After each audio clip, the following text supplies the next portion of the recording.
Hello friends, welcome to நிமதுஸ் kitchen. இன்றைக்கி நம்ம சேனலில் ஒரு சூப்பரான ஸ்வீட் ரெசிபி தாங்க செய்ய போகிறோம்.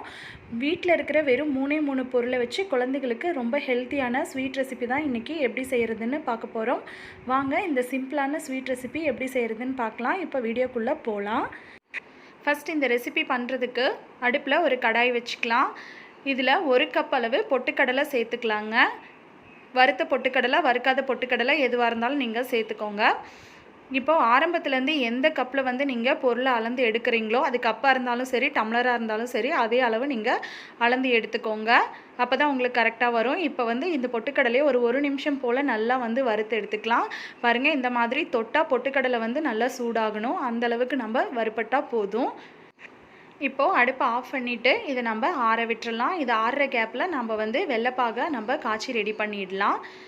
இப்போது வெல்லம் காய்ச்சறதுக்கு ஒரு பெரிய பாத்திரம் எடுத்துக்கோங்க. அதில் நம்ம பொட்டுக்கடலை எடுத்தால் அதே கப்பில் 2 கப் அளவு வெல்லம், நாட்டு சக்கரை எதுவாக இருந்தாலும் நீங்கள் சேர்த்துக்கலாம். நான் இன்றைக்கி நாட்டு சக்கரை சேர்த்துக்க போகிறேன். அது ரொம்ப ஹெல்த்தியானதும் கூட. அதனால் நாட்டு சக்கரை 2 கப் அளவு சேர்த்துட்டு அதே கப்பில் 2 கப் அளவு தண்ணி சேர்த்துக்கலாம்.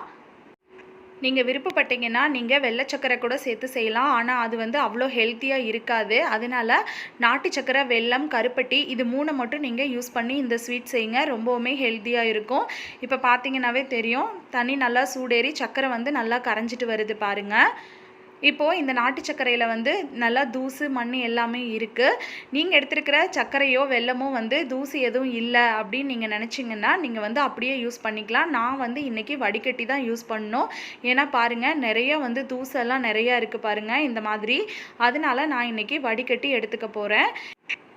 இப்போ பார்த்தீங்கன்னாவே உங்களுக்கு தெரியும், நிறைய தூசு இருக்குது. இப்போ அடுப்பை ஆஃப் பண்ணிடலாம். அடுப்பை ஆஃப் பண்ணிவிட்டு இப்போ நம்ம இதை வடிகட்டி எடுத்துக்கலாம்.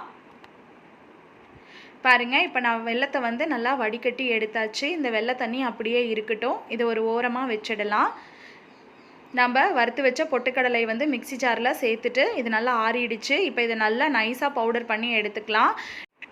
பாருங்கள், இந்த அளவுக்கு நீங்கள் நைஸாக பவுடர் பண்ணி எடுத்துக்கணும். நீங்கள் திப்பியாக பவுடர் பண்ணிட்டீங்கன்னா உங்களுக்கு நல்லா கட்டிகள் விழ செய்யும். ஸ்வீட் நல்லா இருக்காது. அதனால நீங்கள் இந்த மாதிரி நைஸாக பவுடர் பண்ணி எடுத்துக்கோங்க. இப்போது அடுப்பில் கடாய் வச்சுட்டு ஒரு 2 டேபிள் ஸ்பூன் நெய் சேர்த்துக்கோங்க. 2 டேபிள் ஸ்பூன் ரீஃபைண்ட் ஆயில் சேர்த்துக்கோங்க. நீங்கள் வெறும் நெய்யிலையும் இந்த ஸ்வீட் செய்யலாம், ரீஃபைண்ட் ஆயிலையும் செய்யலாம். நான் இன்றைக்கி 2யும் கலந்து எடுத்துக்கிட்டேன். இப்போ இது நல்லா உருகுனதும் நம்ம பவுடர் பண்ணி வச்சுருக்கிற பொட்டுக்கடலையை இதில் சேர்த்துக்கலாம். பாருங்கள், அடுப்பை ஃபுல்லாக சிம் பண்ணிவிடுங்க, இல்லைனா கரிஞ்சு போயிடும். இப்போ இது பொட்டுக்கடலை மாவு நம்ம சேர்த்துட்டு நல்லா ஒரு அகலமான கரண்டியாக வச்சு நல்லா கலந்து விடுங்க. இந்த நெய்யோட பொட்டுக்கடலை மாவு நல்லா கலந்து வரணும். அந்தளவுக்கு நல்லா கலந்து விட்டுக்கோங்க.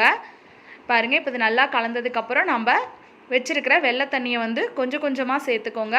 ரொம்பவுமே சேர்த்திடாதீங்க, சீக்கிரமாக கட்டி பட்டுரும். நமக்கு அந்த பொட்டுக்கடலை மாவு நல்லா வேகாது. ஏற்கனவே நம்ம வறுத்து தான் அரைச்சிருக்கோம். நம்ம வச்சுருக்கிற வெள்ளை தண்ணியை கொஞ்சம் கொஞ்சமாக சேர்த்து நல்லா கரைச்சி விடும்போது பொட்டுக்கடலை மாவு நல்லா வெந்து வந்துடும். இப்போ பார்த்தீங்கன்னாவே தெரியும், நம்ம 2 டைம் ஊற்றியாச்சு. இப்போ மிச்சம் இருக்கிற வெள்ளை தண்ணியும் நம்ம நல்லா சேர்த்து கலந்துக்கலாம். பொட்டுக்கடலை மாவு நல்லா கெட்டிப்பட ஆரம்பிச்சிருச்சு பாருங்கள். இப்போ கடைசி பேட்சையும் நான் ஊற்றிட்டேன். மொத்தம் 3 பேட்சாக நான் தண்ணியை நான் பிரித்து ஊற்றிருக்கேன். இப்போ இதையும் நல்லா கலந்து விட்டுறலாம். பாருங்கள், மாவு நல்லா கெட்டிப்பட ஆரம்பிச்சிருச்சு பாருங்கள். நல்லா கைவிடாமல் கலந்து விட்டுக்கிட்டே இருங்க. ஒரு அல்வா பதம் வர வரைக்கும் நம்ம நல்லா கலந்து விட்டுக்கிட்டே இருக்கணும்.